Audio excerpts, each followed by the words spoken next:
Where are thousands of dollars worth of gifts given to former President Trump from foreign officials? House Democrats are trying to find out. CNN's Kylie Atwood has this story. Kylie, fill us in. What's going on here? Well, listen, House Democrats are trying to figure out where the location of potentially thousands of dollars worth of gifts that President Trump received from foreign governments actually are. Because what happens here traditionally, Anna, is when the president received gifts like this, they are appraised at the White House. There's a list of all of these gifts that are given to the State Department. They then publish that list. And if the gifts are more than $415, they are U.S. government property.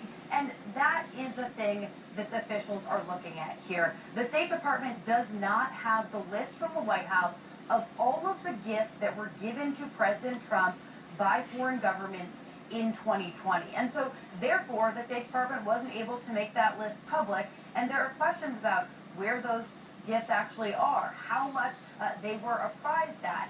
And the State Department was looking into this, trying to figure out where all these gifts are, but they are not able to get into the records that have to do with the White House, with the Vice President. And so that is why this committee, the Oversight Committee, in a letter to the National Archives that was obtained by my colleague Zach Cohen, is asking the archives to try and get them all of the documents surrounding these gifts, to create and collect any information they can about which gifts were given, how much they were apprised at, and the like. And the thing here, Anna, is that we know that there were gifts that were given to President Trump on these foreign trips because they were reported publicly in many instances. There was a marble statue of the Gandhi Three Monkeys statue that was given to President Trump in India. That has been reported on.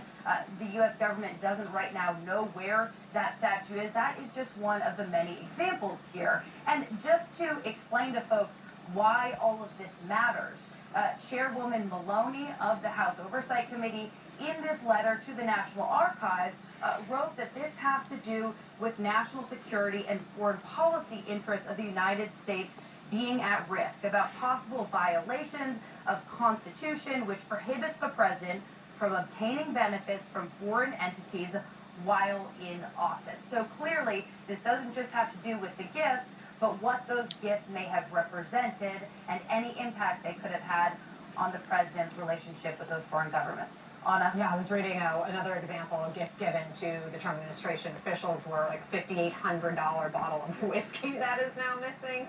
And they really span the full range of types of gifts. Kylie Atwood, thank you for that interesting report.